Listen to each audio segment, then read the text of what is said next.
All right. So welcome everybody. New format now. So I know most of you guys can't make these discussions because of their time format. Although we could move them now because I'm not doing what I was doing. Uh, but we can cross the bridge when we get to it. First things first. Uh, well, let me just screen share. We'll just dive right in here. Get right into the nitty gritty, as they say. All right. So here we go. We're at the end of module one. So far, so good. Doing well. Some of you are not posting in the discussions. I'll talk about that more in a second. Don't leave easy points on the board, as they say. We are in week 4. So as you can see here, journal number 1 and exam number 1 are due February 17th, which is Tuesday, because that's because Monday's a holiday. So that's what's going on there. I always make sure you have 2 weekend days and 2 school days. Holidays don't count, so we skip those. That's a free day. Um, and yeah, so have fun on the holiday. So they're due on the 17th. We'll talk about those more in just a sec. So, uh, well, actually, I'll do that real quick. I'm gonna do that right now. So this Thursday, instead of doing the philosophy just chat like we kind of did last week, actually, I'm gonna do the same thing, but I'm going to do a exam review. So it'll be in room Whitney Hall, W210. It's upstairs. So if you go in that main building, just go right up the stairs. It's right there. It's first building on the right there. Uh, so I'll be doing that from 4:30 to 5:30. So you can come and we can discuss philosophy and whatever, and then I'll do an exam review. I will also record it on Zoom like this, the exam portion of it anyway, the exam review portion. I'll record and upload that. So you don't have to be there for the exam review to see it. You have to be there to ask questions. Um, or on the Zoom, I will give you the link too. It'll be the same time, it'll be 4:30 to 5:30. So yeah, there you go.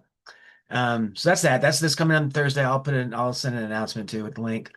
Um, so yeah, so if you want to be there for the exam, you can just go over what the exam is and what we're looking at. I will show you real quick. I'll just click on this. Just kind of get a sense for it. Um, this isn't what you see, of course, but you'll have 60 minutes to take the exam, right? If you want an A, you can go over that. The highest you can use is B. I'll talk about this more. And there's those dates. So just kind of gives you a feel for kind of what we're looking at. I'll go over this more, like I said, on Thursday. So let's get out of here.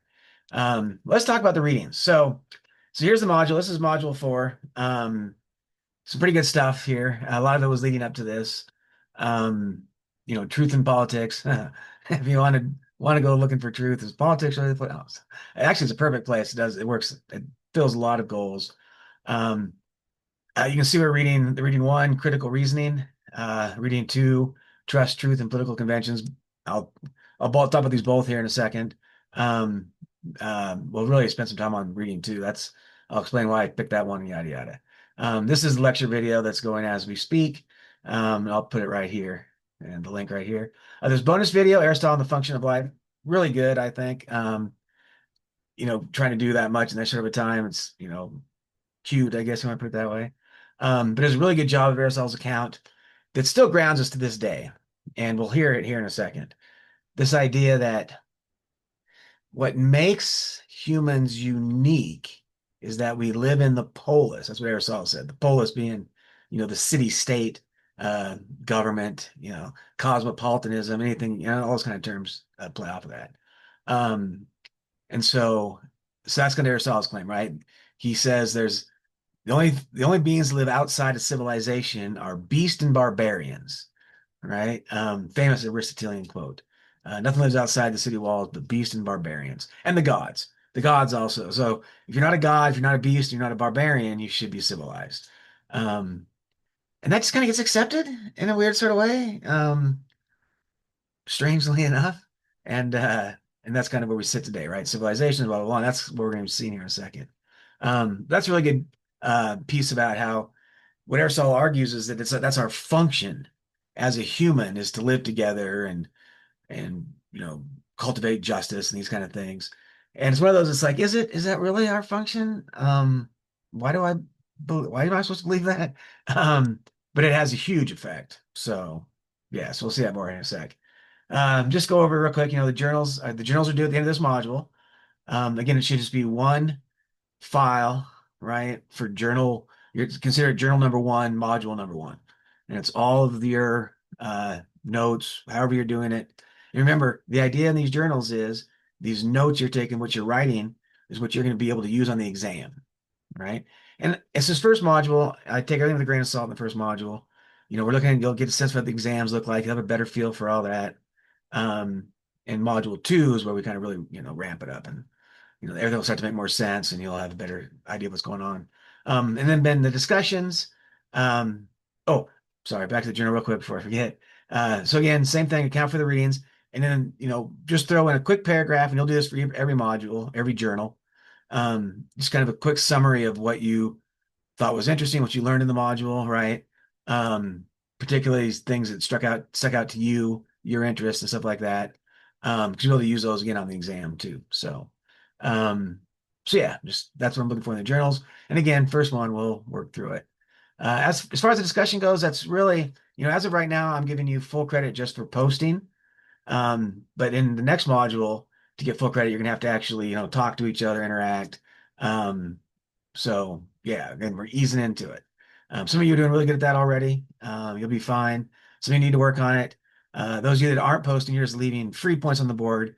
This is a weighted course. You remember in uh, first lecture I talked about, when the syllabus, the grades are weighted, um, and the discussion takes 20%. It's a pretty good chunk. So don't leave 20% of the grade out there, right? Especially when you get some easy A, right? You just got to talk to each other.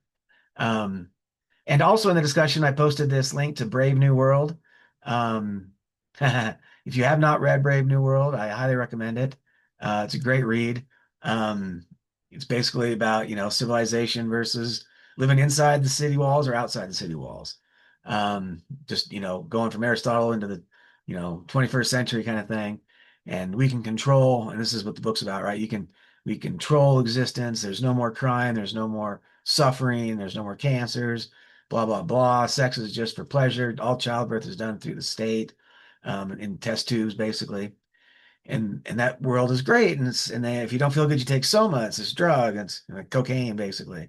Um, and you feel good, yay! And there's no unhappiness, there's no sadness. It's perfect. And there's there's places outside the city wall, savage places, where there's still humans living.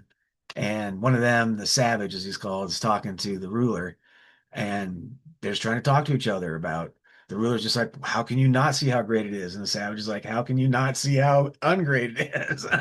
um, so it's fun, right? Because it kind of pushes that envelope about, what do we really want? What does it really mean to be civilized? And is that really what it means to be human? And is our function to be civil, or is there something else, right? What about life? That's why I asked this kind of question. What about life?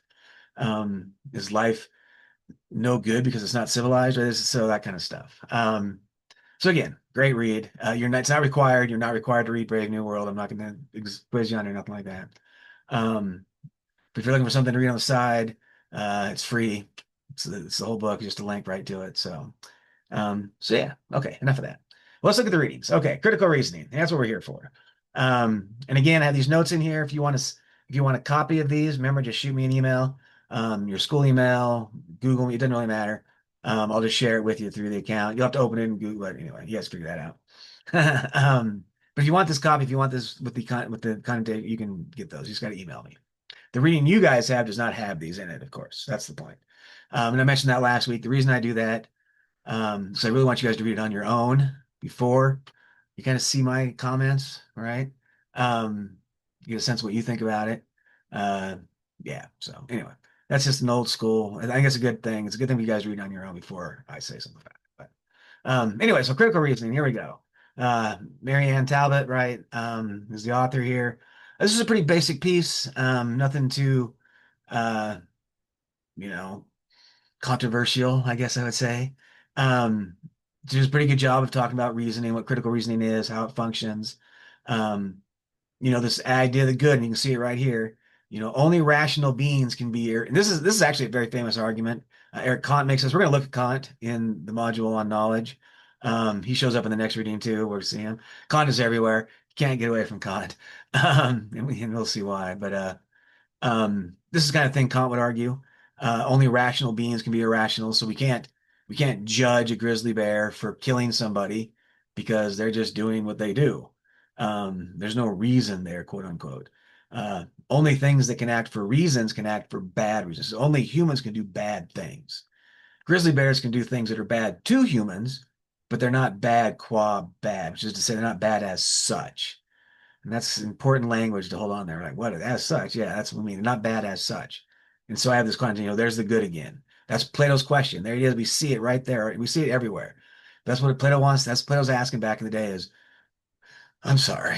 What makes something good again? I just keep missing that. What makes it good? And Plato never gives us an answer. Aristotle gives us an answer. Aristotle says it's good because it allows us to organize existence. It's civilized. It's rational, right? It's kind of the birth of reason is what Aristotle's working with. And that's what the good is. But Aristotle is very smart. He says it's not the good as the good. It's the good for us. It's what's good for humans. That's all Aristotle's interested in. So when he says only barbarians and beasts live outside the city walls, he means for humans in general. There might be a small portion of humans that thrive as barbarians, but that's not a good way to be for humans as humans, right? That's kind of Aristotle's argument. We're not doing Aristotle right now, but that's kind of the point. That's that sense of the good, right? How it gets handed down. So he says Aristotle that human beings are only rational animals. That's true. That holds. I mean, the hell, that still holds for the most part. There is dents in it. People nowadays pretty much view, dolphins, whales, wolves, crows. Watch those crows. Um, Jays, birds like that. Um, a range of other animals that clearly are using reason. Um, to what degree and how it functions, we'll talk about that more in the next one because that kind of shows up again. Um, so anyway, so here we go. And we need to go very slow here is what I say in my side note, right? What do we mean by reason exactly? So here's what the author says. The human capacity for reason is a specious characteristic. It will develop in an individual human so long as that individual develops normally, always a good term. It will develop as the individual requires a language. It is interesting, in fact, to speculate how the two capacities are linked. Would reason be possible without language? And would language be possible without reason? And that's a fascinating question, by the way. So you got to go slow here. It's like, okay, well, what just happened there? Uh, so one of the arguments has been, the traditional argument has been that most species don't have capacity for reason. We evolved to have capacity. We're given capacity by the gods at different arguments, but the same kind of thing, right? Something makes us different, this reason. Um, and up until Kant, everybody kind of just, that idea that reason's just a human phenomenon holds sway. Now, just to be very clear, we don't see that in like American Indian thought. We don't really see that in Buddhist thought. Reason plays a different role. So this is not a universal account of reason by any means, but this is definitely the Western sense that dominates. Um, this idea again that it evolves kind of or it's given to us. Either way, it doesn't matter. We still possess it in some sort of way. Now the idea with language is interesting. Could you have reason without language? Um, that's a more interesting question. But here we're gonna have to ask ourselves what we mean by language. Do crows have language? That's pretty obvious they do, right? So what level of language is needed? That kind of thing. Um, are those, but that's still Lincoln? Is it only the animals that have, wolves kind of do? We have to talk about that's kind of something we have to think about, right? How far we're going to run that down that language. But anyway, interesting stuff. We're not going to answer that question. So, just interesting stuff. So, onward and upward. So this again just kind of talks about structure and reasons. It's really good at that. Um, uh, this idea of how you kind of structure an argument. Um, you know, it's more than just asserting something. It's having premise, conclusions, right? And we'll see analyzing arguments. So she says, offering a conditional assertion and making an argument are two different things. We're getting back to language. Uh, Someone studying critical reasoning must learn that and why they're distinct, which is just to say there's a difference between making an assertion such that I say Fish is the best band ever and making an argument, which is live music is good for human well-being. Those are different claims, right? Um, One's just my opinion, man. And one I think you can make an argument for, which is to say you can show premises and come into a conclusion, right? So that's just kind of the idea that they're distinct. So here is, and then, again, this is a really good job, and we're not going to spend too much time on this. You guys can look at this, but just how arguments are structured, what they look like, um, and this is a good one here where she says, there's an argument here, but evaluating it can be difficult because it's hedged around expressions of thankfully and thanks to and this kind of stuff. So he does a good job of breaking down how these, what we're really looking for in an argument. Um, breaking it down to the premise. Agriculture yields are rising. People are getting richer. If people get richer, the population will decrease. If ag rises, there will be more wild. So again, there's this kind of, these are these things that build upon each other. That's what an argument does. If we have time, I'll play the Monty Python video what an argument is. If you haven't seen it, it's hilarious. Hope you will have time. And yeah, so this conclusion, this is what you're always looking for, right? The conclusion is life will get better. Um, like that's the argument. That's what you're looking for in an argument, right? What is the conclusion? Then what are the premises that support that, right? So again, just kind of how you evaluate arguments we're just kind of talking about. These are always good. This is always really good stuff. And now you start to see what's meant by the good in logic. You can have a good logical sentence that is not true. Yes, that should make you uncomfortable. It made me uncomfortable. I remember when I was first learning logic, I was like, wait, what? How can something be untrue and still be good as an argument, right? How can a false argument be good? I just can never wrap my head around that. And because we talk about arguments two different ways, right? We talk about them in terms of the structure of the argument, which is just the basic premise supports the conclusion, right? Which is what we're looking at here, versus the soundness of an argument, which we'll see in a second, the truthfulness of an argument. Those turn out to be two very different things, right? So this is a good one here. Argument number two, right? Premise one, whales or fish. And again, premises don't have to be true or false for an argument to be structurally good, if that makes sense. And this is kind of a mathematical structure. So yeah, I can argue whales are fish. All fish have scales, therefore whales have scales.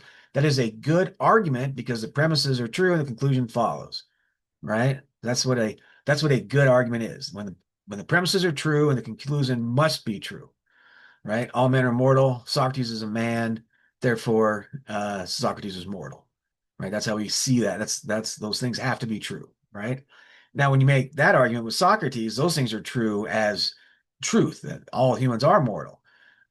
So we say this one, the whales are fish, is not inherently itself true, but the argument is true because it follows the structure, right? All whales have, well, whales are fish, all fish have scales, therefore whales have scales. That is a true statement. It's a true argument, but it's not a true fact about the world, right? Welcome to logic, right? Welcome to logic. This is why AI is so scary. And then, of course, we look at the next one. We have a bad argument where you have a true conclusion. If whales have scales and whales are fish, whales do not have scales, therefore whales are not fish. This is a bad argument because the premises could be both true yet the conclusion false. The conclusion does not follow. Whales could be scaleless fish, right? There's these kind of um, yeah, it's just kind of one of those. It's based on the structure of the argument. That's what she's talking about here, right? The form. Excuse me. This is what she's talking about, what a good argument looks like, how it's structured. All fish have lungs, whales are fish, whales have lungs. Good argument, even though the premises are false, right? Same kind of thing. The good equals the structure, right? That's what they're saying. In logic, the sense of validity. When you say something is valid, all you're saying is the structure is good. That's it. So all these statements are valid. The whales are fish, whales have lungs. Those are valid valid arguments. They're not true in the world. They're not sound arguments, but they are true based on the structure, right? That's all that we have is a structure, and that's how logic functions structurally. So for an argument to be good, the only thing that matters is whether the conclusion follows from the premises. That's it. The actual truth values of the premises are irrelevant. Trust me, if you go, wait, what? That makes no sense. Yeah, you're absolutely right. That does make no sense in terms of our reaction to truth in the world, but it makes absolutely complete sense mathematically, structurally, if you think about it that way. So for my math students out there, you mathy kids or you programmers, right? You see this already, that makes complete sense, right? It's if then.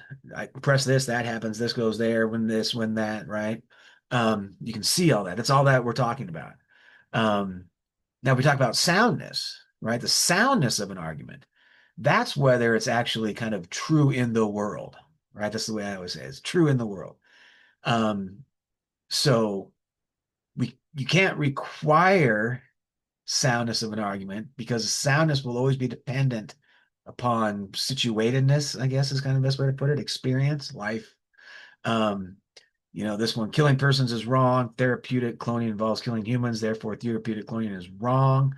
Um, that's kind of that might be sound because it seems like it's suggesting, a good, an argument, but if you reject it, it's, can you find the problem? So, um, it's probably a good argument. We shouldn't, harming humans is wrong. But is all harming wrong if it benefits humans, right? So that's what I mean by soundness, right? That's why soundness is difficult. That's all she's doing with that example. It just kind of leads to this deduction versus induction again. Same thing, just said differently. All deductive arguments are valid, right? So deductive arguments, where we're looking at if, A, B, then C, right? So we just mean by deduction, it follows deductively. Um, uh, Inductive arguments are not valid. So no inductive argument is valid. Um, Induction is kind of weird. So here we go. This is a famous one.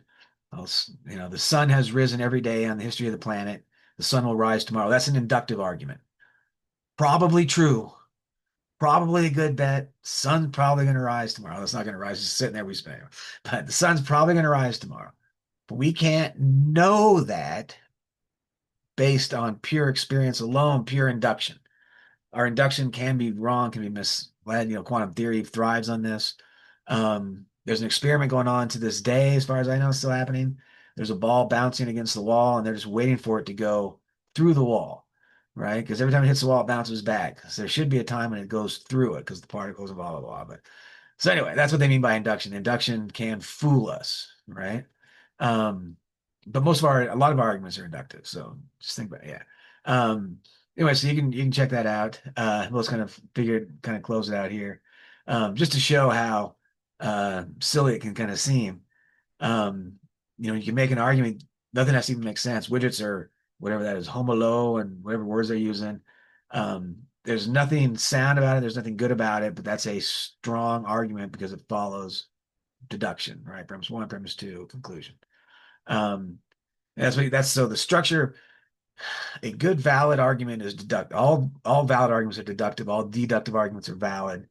Um, Induction is not a deductive, right? That's an induction, so it doesn't follow from the premises. It follows from experiences in the world, which themselves cannot be known beyond the experience, which is not absolute. Or yeah, this is where stuff gets kind of crazy, right?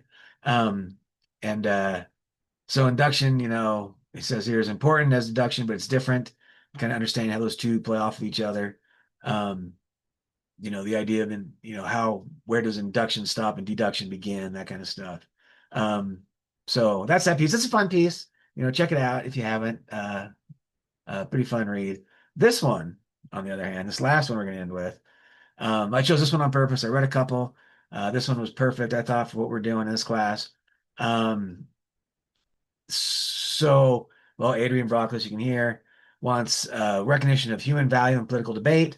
Um, uh, this is a fascinating piece. I think this is, again, Kant in a nutshell, but it does a great job of exposing the way truth can, and arguments and structures can kind of fool us, right? So that's why I chose it. So it starts right out the gate, right? This is about politics, which she says is bound up. With what we believe to be important for ourselves and others. Sorry.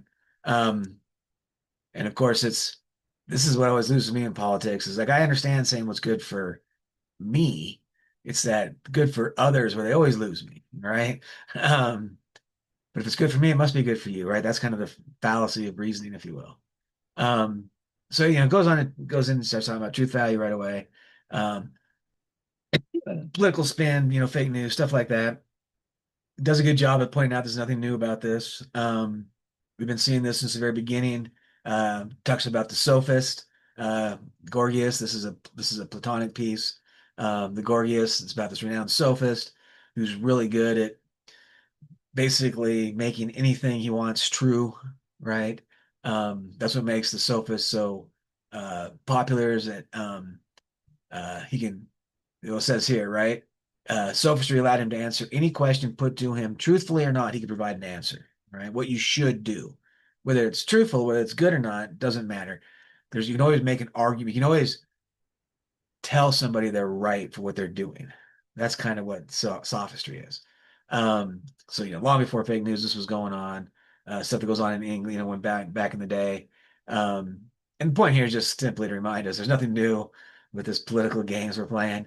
And I like how he points out, Plato expressed a similar disillusionment with politics in his Republic, where he ranks democracy just above tyranny as the worst forms of human government. So, yeah. And just to kind of also say what Plato said, um, the problem with democracy is sooner or later, the public will vote in somebody as president who looks like them instead of somebody who's better than them. Wow, Plato. Anyway, onward and upward. That's an interesting statement to make 2,500 years ago if you're not paying attention. um, anyway, so rather than dwelling on this kind of stuff, he dives into this kind of very interesting argument. And so that's what's going on here. There's a lot going on here. We're gonna kind of break this apart using the sense of what we are just looking at, what critical reasoning is, how that kind of comes into being. So here we go. This is a great example. So it says, okay, first of all, we're gonna make distinction between truth telling and truthfulness. I want to break those things up. He says telling the truth is generally conceived as stating facts or true propositions. Right? Fair enough. Except of course there's a circular nature there, right? What is considered a fact is already held to be true, right? So there's that kind of, and remember, lots of things were facts that are no longer facts. Pluto was a planet, not a fact anymore. Um, Women were irrational, not a fact anymore. Uh, I mean, the list just goes on, right? Lots of things that stood as facts were not as facts. They were true propositions, and people at the times believed them to be true, but we now know they're not. So telling the truth is already in a strange place when we link it to facts. But then he makes this kind of slip, I think, um, or it's unclear what I think's going on here. Um, this idea that the triviality of truth being, how many shirts one owns. And I think what's interesting on this, how many shirts one owns, is that's a mathematical claim. That's something I can count. And that sense of counting is where I think truth lies, right? One of the only place I think truth lies. Because that's the one place where the counting is not debatable, usually. Um, but says this truth alone isn't enough. So even if that was the case, that's not enough. And I find this interesting. It's instrumental for education and scientific progress. That's an interesting pairing, I think, if you ask me. Um, that education should be scientific being assumed there, right? Lots of interesting stuff going on there. I'm not going to dive into that too much. But here's where it gets kind of interesting. So viewing truth solely as instrumental, as useful, right? Which a lot of people do argue that's what truth is what works. James actually argues that. Um, can compromise sincerity, much like how charitable giving for reasons of personal satisfaction can undermine the idea of genuine charity. Okay. So, I have all this stuff in green as kind of this thing these things I've highlighted in green here are all things that run through this argument that are kind of linked, right? Genuine. Okay, wait. Genuine charity. What does that mean exactly? Selfless. Okay. So it's authentic. Genuine and authentic. Okay, okay. Um, the idea of humanity is what's driving the genuine, and I'm reading these green ones, right? Sincerity is essential to correctly conceiving humanity. So sincerity is essential for a genuine, authentic understanding of humanity, even though sincerity is still not being defined very well, if at all, right? Um, and as moral beings, you must be sincere. Moral descriptions apply fully only to human beings. So now it's only us that can be genuine and authentic, right? Which seems strange to me. Um, and why we would not consider Hitler or Pol Pot as evil as we do if we view them morally in the same way we view our dogs. That's a lot going on there. And it runs all the way up to this kind of genuine, that's what all this green stuff is kind of linked in together. And then the stuff we're highlighting, or boxing over here talking about is um, like the strange claim. And if truth did not matter beyond its instrumental value, we would not worry whether someone's love was real or counterfeit. I mean, again, these are very interesting structures for the arguments, right? Um, and so goes on, just kind of close this out, such as carpets. I'm sorry, I couldn't resist this one. Just ties the room together, right? And if you haven't seen The Big Lebowski, go home and ask your parents why they're doing a bad job of raising it. No, that's not fair. But you should go see The Big Lebowski if you haven't. Um, anyway, so diving into the political. So there's the kind of structure, right? The structure of this argument is sincerity, truthfulness, humanness is linked in this kind of moral necessity to tell the truth, whatever that is. And it's not just how many shirts you own. That side of truth is not what they're looking for, right? Um, so this is the structure of their argument, right? This is kind of what they're explaining there. Uh, um, your conversations require two people. I think that's a strong claim too. I think I get too lost in that. Um, political rhetoric often does draw on actual facts for support, but its power lies in how politicians frame those facts. Right. Now, I think you can apply this is how you do philosophy, kids. I think you can apply this argument right here. This idea that politicians frame those facts with what the author is arguing about sincerity and truthfulness as necessary for the human. I think that's a framed view of the human. That makes sense, right? There's no proof to that claim. That claim is supported by the fact that it is good, but it's not shown to be good beyond the fact that it exists, if that makes sense. Um, so yeah, and this kind of it happens right here. This next highlighted part. Political conversations between the electorate and the politicians can be either sincere or insincere, but if they're insincere, they cannot at the same time be truthful. If they're insincere, they cannot at the same time be truthful. See, I just find that to be un, I don't, so look, I can be insincere. I can say, I really don't care about the stupid spotted owl in Oregon. That's an old school throwback, right? My old logging days when we used to fight the loggers. Eco-terrorists back in the 90s. Um, anyway, uh, the spotted owls, say the spotted owl, right? And as a politician in Oregon, I could have easily ran on a ticket where I was like, save the spotted owl. We have to save the spotted owl. We have to save the forest. They can only grow in old growth forests, and old growth forest ball is necessary, and not care at all about it. And it would still be truthful. So I just don't understand that leap right there. To suggest that if it's insincere, it's not truthful. That would take a lot of backing up. Let's put it that way. Those are the kind of claims that someone would need to support. Um, as to this one, and this is another conclusion that they haven't supported. To treat someone as merely an object, which is a Kantian thing, you can't treat them as a means to an end, is to deny a fundamental aspect of their humanity, their need for truth.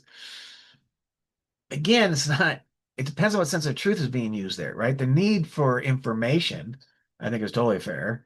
Humans do seem to kind of need to ask questions and look for things, blah, blah, blah. But truth, again, it depends on what we're asking. This is what I'm saying. This is why the logic and the structure of the argument is so important. Um, and again, just some of this kind of stuff. She gets, sorry, I keep saying she, gets lost or is really, you can tell he's British, right? Talk about the UK is, the kind of some of the stuff. Gets a little political here. There's nothing new about, uh, problems in politics. Um, but I think this is a good statement. Attempting to legislate out of existence those views which one passionately disagrees with will not stop people from holding them outside of nothing that has nothing to do with the rest of the argument they're making. They just kind of throw that in there. But it's an interesting kind of a point, which I think is good. Um, stopping people from saying gay doesn't stop them from, using it or holding the views. So it's a kind of, it's this idea that you can control language, and it gets into that whole kind of, yeah. So it's really strange. Uh, yeah, I'll just leave it at that. Yeah. So here we go. Again, it's an interesting point, but it's not clear how it relates to that original point, right? Which is sincerity and truth. Remember, let's keep it in focus. What remains is a kind of political aggression focused solely on victory. This is talking about what happens when we don't treat people trustworthily, honestly, whatever term you want to use there. And we run into unintelligibility. Well, that may or may not be true. It's an interesting point, but it's not clear what it has to do with the argument, right? Um, And of course, they still want to argue against Plato. I just kind of said, yeah, whatever. But here we go. They throw the main point back in. So there's kind of this, they set it up, and I guess that the stuff in the middle is trying to show how fragile democracy is. Probably the weakest part of the paper. Um, but I like when it comes back around here to the statement, where sincerity and truthfulness is fundamental, but it allows us to reconceive our political opponents as fully human. So that's what they're kind of saying, that politics isn't doing that anymore.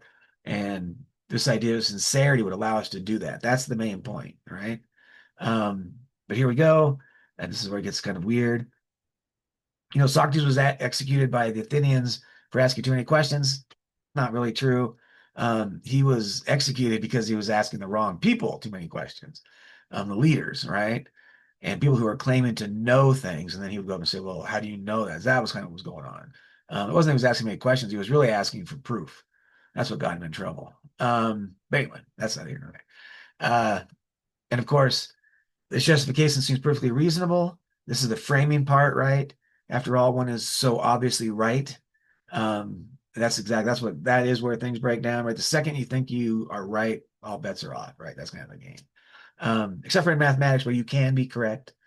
You can be right and wrong, right? Logic's good for that too, as long as it's the structure of the logic we're talking about and not the inductions on the logic. That's that difference, right? And again, this is the conclusion they're making. This makes sense in that all human beings fundamentally need for truth is rooted in the requirement for truth in relation to love. Okay, I snuck that one in on us, didn't they? And so that's kind of what that's a sneaky move right there.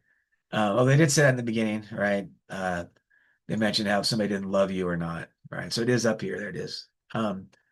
But so that's kind of what's going on there. I gave you that piece kind of show you again how these kind of arguments structured, what's going on in there, and how they're moving things around. Do I think they supported this argument? No, I think I can make an argument that counters this pretty easily. I still don't know what genuine and authentic are. We're going to explore those further when we get into existentialism and stuff like that. But yeah, it's an interesting piece. Keep this piece in mind. We're going to see it. You're going to see this kind of structure when we get to Kant, right? So I'll just real quick show you. Here's our next module coming up. You can see the um, uh, things. We're looking at knowledge and belief, right? So look at what is knowledge. We'll look at Rene Descartes. Can't do knowledge without Descartes. We'll look at experiencism in Hume. Hume is awesome. Then we'll look at kind of modern skepticism, which grows out of Hume. Pretty good stuff. So that'll be a fun one coming up. So we go from truth to knowledge, and it plays really nice to itself. So all right, I'm gonna stop sharing. So that's it. Yeah, so remember Thursday, 4:30 to 5:30, I will hold the exam review in room Whitney 210. And I will have a Zoom link and I will email it to you before it starts. So otherwise, that's it. Keep on keeping on. Post those discussions. Don't leave those points on the board. Yeah. All right. Email me if you have any questions. Peace. Do you stop recording? We have now stopped.